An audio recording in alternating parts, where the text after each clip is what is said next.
Hello दोस्तों, स्वागत है आप सभी का एग्जाम बी में।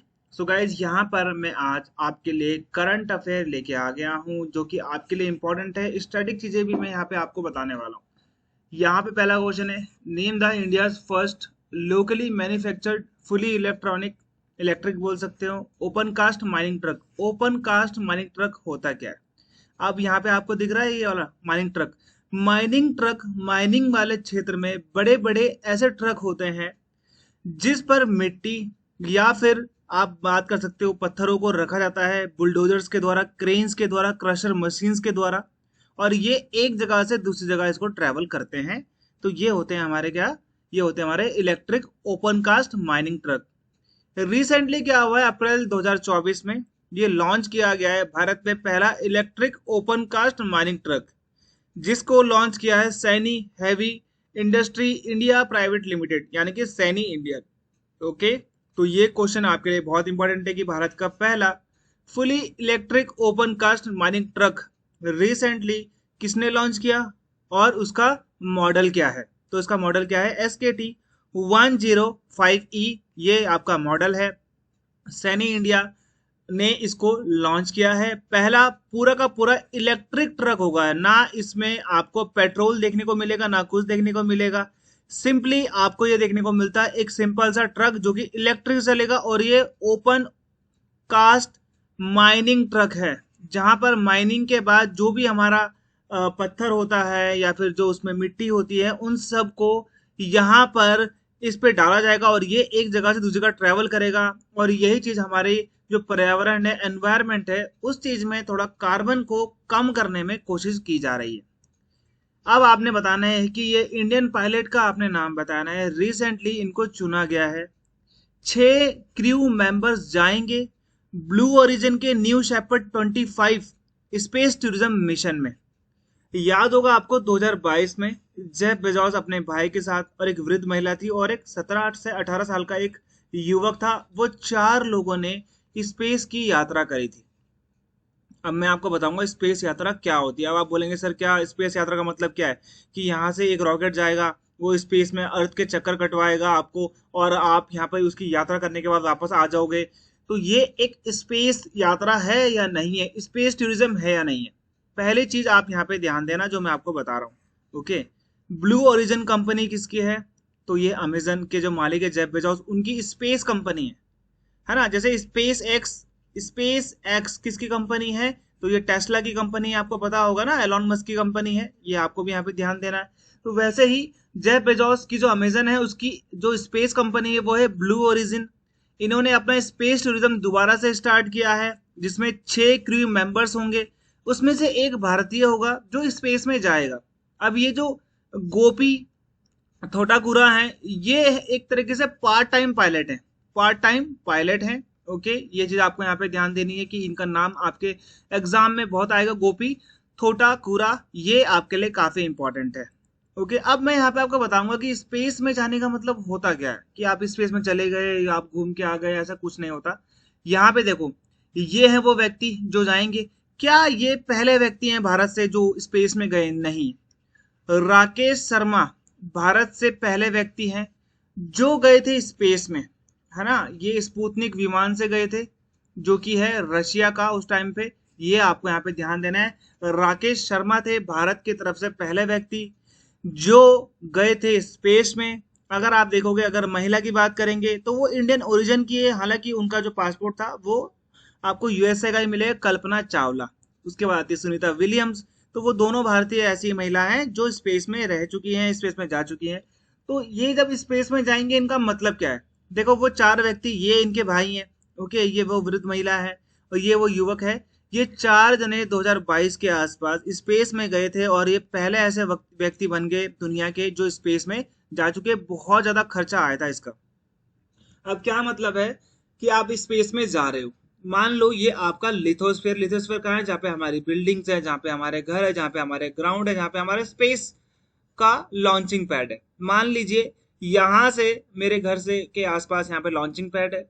यहाँ से हम ऊपर गए, ऊपर जाने के बाद हम जाते रहे, और जैसे हम थर्मोस्फेयर पहुंचे, यहाँ पर ना एक लाइट, यहाँ पे एक लाइन है, दिखती नहीं है, हाइपोथेटिकल लाइन है, जिसको हम लोग बोलते हैं कारमन लाइन, जिसको हम लोग क्या बोलते हैं, कारमन लाइन बोलते हैं। और ये है 100 किलोमीटर में।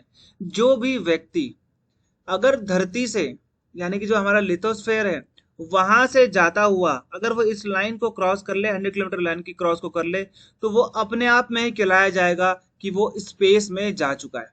समझ में आया आपको? भले ही वो यहाँ पे 1 सेकंड भी क्यों ना रुके, वो व्यक्ति यहाँ से वापस आएगा। वापस आने के बाद उसको कहा जाएगा कि आप स्पेस में जा चुके हो। तो वैसे ही ये चीज आपको यहाँ पे ध्यान देनी है कि जो भी व्यक्ति 100 किलोमीटर का ये जो बॉर्डर लाइन है, अगर इससे ऊपर चला जाता है 1 सेकंड के लिए भी, तो वो स्पेस में गया हुआ माना जाता है। ये स्ट्रेटोस्फेयर है। स्ट्रेटोस्फेयर और मेसोस्फेयर के बीच में आपको पता होगा 35 से 50 किलोमीटर के बीच में आपको मिलेगी हमारी ओजोन लेयर। ओके, स्ट्रेटोस्फेयर में आपको विमान देखने को मिलेंगे, क्योंकि ये जो स्ट्रेटोस्फेयर है यहाँ पे कुछ नहीं होता, यहाँ पे कोई भी मौसमी क्रिया नहीं होती। सारे की सारी मौसमी क्रियाएं आपको ट्रोपोस्फेयर में देखने को मिलती हैं। वर्ल्ड हेरिटेज डे हमने मनाया, विश्व विरासत दिवस हमने मनाया 2024 का। इसकी थीम क्या थी? तो ये कब मनाया जाता है? 18 अप्रैल में मनाया जाता है। डिस्कवर एंड एक्सपीरियंस डाइवर्सिटी, ये हमारा क्या है? हमारा उत्तर होगा। अब यहाँ पे आप देखो 7 वंडर्स आप लोग हमेशा याद रखना। Great Wall of China, Chichen Itza, okay, जो वहां पे आपको पिज्जा की मीनारें देखने को मिलेंगी। पेट्रा, माचू पिच्चू, ओके, जो यहाँ पे आपको पेरू में मिलेगा। क्रिस्टा द रिडीमर, ये आपको बहुत बड़ी बिल्डिंग एक तरीके से स्टैचू मिलेगा। कोलोजियम इटली का, ताजमहल इंडिया का। तो ये 7 वंडर्स हैं। एक और करंट अफेयर बताता हूँ आपको। 8वां अजूबा, 8th वंडर, कम्बोडिया का हिंदू टेम्पल आपको देखने को मिलेगा। कंबोडिया का हिंदू टेम्पल दुनिया का सबसे बड़ा टेम्पल है। हालांकि इससे भी बड़ा अभी चंपारण बिहार में बन रहा है, जिसे हमने बोला है रामायण टेम्पल, वो बन रहा है, अभी बना नहीं है। वर्ल्ड हेरिटेज डे हम लोग 18 अप्रैल को मनाते हैं। भारत में करंटली कल्चरल साइट 34 है, नेचुरल साइट आपको 7 देखने को मिलेगी, और मिक्स्ड साइट आपको 1 देखने को मिलेगी, जो है काजीरंगा नेशनल पार्क या फिर कंचनजंगा नेशनल पार्क। वो आप लोग यहाँ पे देख लेना कौन सा है। रिसेंटली आपको देखना है कि जो यूनेस्को की हेरिटेज साइट थी, उसमें कौन सी 2 साइट्स को भारत में जोड़ा गया है। सेक्रेड एंसेम्बल्स ऑफ होइजल, होइजल के 3 मंदिरों को यहाँ पर 2023 में जोड़ा गया। शांति निकेतन वेस्ट बंगाल में, जो रविंद्रनाथ टैगोर का घर हुआ करता था, ये इनकी कर्म भूमि हुआ करती थी। तो शांति निकेतन और सेक्रेड एंसेम्बल्स ऑफ द होयसला, इन दोनों को 2023 में जोड़ा गया है। ये आपको यहाँ पे ध्यान देना। और गरबा डांस को भी हमने किसमें जोड़ा है? टेंजिबल लिस्ट में जोड़ा है यूनेस्को ने। तो याद रखना, यूनेस्को की हेरिटेज साइट की लिस्ट में भारत के 34 साइट्स हैं। ओके, रिसेंटली 2023 में किसको जोड़ा है? सेक्रेड एंसेम्बल्स ऑफ होयसल, शांति निकेतन को भी हमने जोड़ा है। तिरंगा बर्फी को रिसेंटली जीआई टैग मिला था। तो ये कौन से उससे बिलोंग करते हैं, ये आपको यहाँ पे ध्यान देना है। करेक्ट आंसर यहाँ पे लिखा हुआ है, कम में लिखा हुआ है, लेकिन ये यहाँ से हट जाएगा। तो यहाँ पर आपने ध्यान देना, ये वाराणसी का है। ओके, तो ये है कुछ इस तरीके से मिठाई। अब ना एक चीज और है, अब जैसे ही उत्तर प्रदेश में क्या हुआ कि बहुत सारे जीआई टैग मिले हैं। तो जीआई टैग की टोटल जो 31 मार्च 2024 में टोटल जीआई टैग है, वो है 635 है। 635 में से 69 प्रोडक्ट तो केवल उत्तर प्रदेश के हैं, और वाराणसी के सबसे ज्यादा जीआई टैग है पूरे भारत में। एक क्षेत्र की अगर मैं बात करूं, वाराणसी, क्योंकि ये जो मिठाई ये भी वाराणसी की है, तो वाराणसी एकमात्र ऐसा क्षेत्र है जिसके सबसे ज्यादा आपको जीआई टैग देखने को मिलेंगे। अगर इसमें स्टेट की बात करूं तो यूपी है। ओके, इसके बाद तमिलनाडु आता है। तमिलनाडु इससे पहले फर्स्ट में था, लेकिन अभी यूपी फर्स्ट में आ चुका है। ये भी आपके एग्जाम में आ सकता है।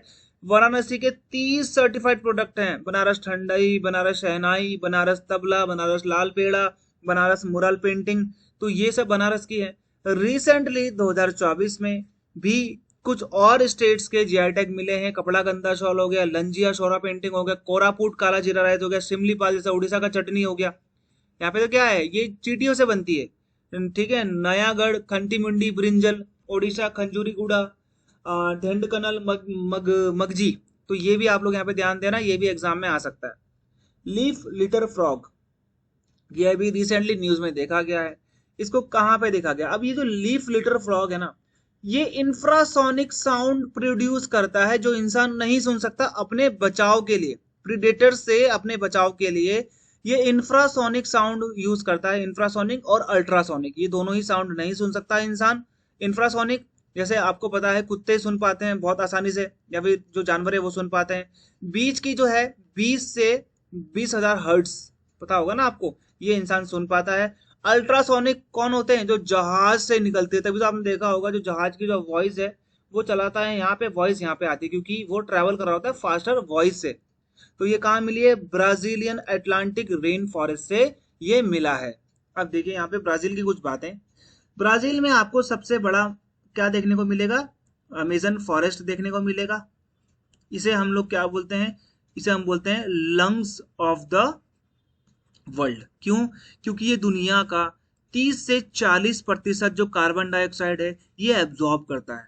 ये उसको एब्जॉर्ब करने का वो ऑक्सीजन प्रोड्यूस करता है। यहाँ से एक नदी निकलती है अमेजन रिवर।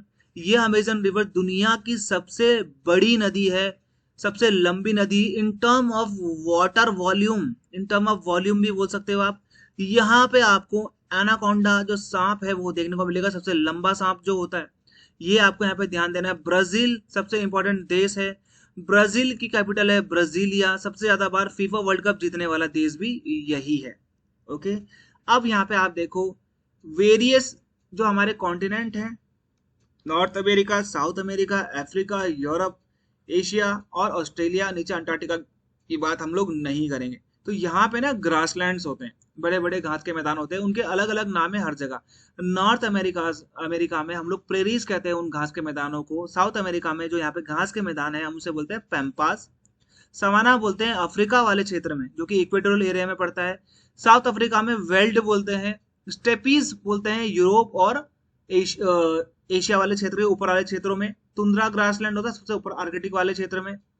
पैम्पास सवाना ऑस्ट्रेलिया में भी बोलते हैं, लेकिन ऑस्ट्रेलिया में घास के मैदानों को हम डाउन्स कहते हैं। अब इन्हीं जगहों पे ना आपको यहाँ पे क्या देखने को मिलती है? लोकल विंड्स देखने को मिलती है। चिनूक कहाँ पे आती है? रॉकीज में आती है चिनूक हवा। ये आप लोग को पता होगा, पता नहीं भी होगा तो मैं आपको बता रहा हूँ, पता होगा तो यहाँ पे आपका रिवाइज हो जाएगा। Northern, nor'wester blizzard, Norte, पेम्पेरो, Scirocco बहुत इंपॉर्टेंट है, खमसीन इजिप्ट में आती है, हारमेटन गिनी में आता है, हबूब ओके बर्ग, बोरा ये आता है यूरोप की, मिस्ट्रल मिस्ट्रल और फोन आपको कहाँ पे मिलेगी? स्विट्जरलैंड में मिलेगी। काराबुरान साइबेरिया में पड़ता है। ब्रिक फाइल्डर ये आपको मिलेगा ऑस्ट्रेलिया में। तो ये आप लोगों ने ये हवाएं भी याद रखनी। भारत में क्या है? यहाँ पे लू चलती है ना, ये बहुत इंपॉर्टेंट है, लू आता है एग्जाम में। India aim to achieve debris free space mission by, यानी कि इंडिया ने बोला है कि हम इस साल तक जो हमारे स्पेस मिशन होंगे उसमें अब डिब्रीज नहीं होगी। डिब्रीज का मतलब क्या है? जो रिमेनिंग पार्ट्स हैं वो वापस में जाकर स्पेस में रह जाते हैं। तो हम ये कब तक खत्म कर देंगे? तो ये हम खत्म कर देंगे 2030 तक, और 2040 तक तो हमने ये भी बोला है कि हम मून में लैंड कर जाएंगे विद द मैन्ड मिशन। सबसे ज्यादा स्पेस जंक किसके पास है? हालांकि ये जो रिपोर्ट 2022 की 2024 की नहीं मिल पाई मुझे।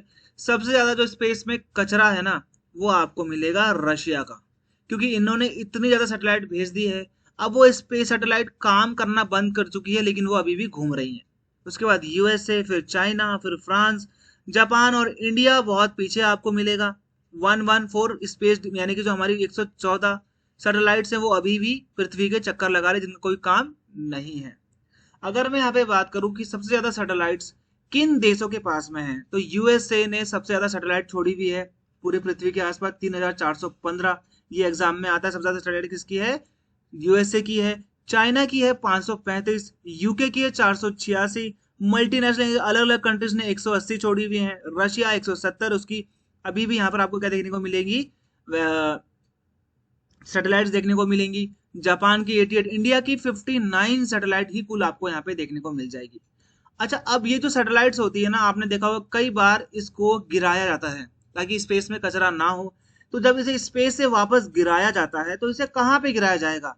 तो ये पैसिफिक ओशन का एक ऐसा क्षेत्र है जहां पर इसको गिराया जाता है, क्योंकि ये चारों तरफ से जमीन से बहुत दूर है। 140-50 किलोमीटर यहाँ पे जमीन है ही नहीं इसके आसपास। ये देखा होगा आपने, ये अफ्रीका वाला क्षेत्र है, ये नॉर्थ अमेरिका साउथ अमेरिका वाला क्षेत्र है, ये अंटार्कटिका वाला क्षेत्र है। इस पॉइंट को हम लोग क्या कहते हैं? नो मोर इस जगह का वैसे हिंदी इंग्लिश में नेम है, लेकिन इसका एक पर्टिकुलर नेम है, वो आप लोग मुझे बताओगे कि इस क्षेत्र को हम लोग क्या बोलते हैं, जहां पर सैटेलाइट्स को गिराया जाता है। यूंगटाड की रिपोर्ट के अनुसार भारत की जो इकोनॉमी है वो 2024 में किस हिसाब से ग्रो करेगी। वैसे आप लोग को बता रहा है हर कोई 7.47 ही निकाल रहा है हमारी, तो 6.5 इन्होंने यहाँ पे कम बोली है। यूंगटाड है, उसके बाद IMF है, उसके बाद वर्ल्ड इकोनॉमिक फोरम है, SBI है, RBI है, ओके, यूएन है। तो ये सब बहुत सारे जो लोग हैं, मूडी है, ओके, साचेस एंड गोल्डमैन ये भी करके है, तो ऐसे बहुत सारे हैं जो प्रोजेक्शन करते हैं। तो यूंगटाड की स्टैब्लिशमेंट 1964 में होती है, इसका हेडक्वार्टर जेनेवा में है, सेक्टर ट्रेड एंड डेवलपमेंट है, इंडिया इसका मेंबर है। अब यहाँ पे ना यूनाइटेड नेशन का जो आपने देखना है, इसके प्रिंसिपल ऑर्गन कौन कौन से होते हैं। 6 इसके प्रिंसिपल ऑर्गन होते हैं।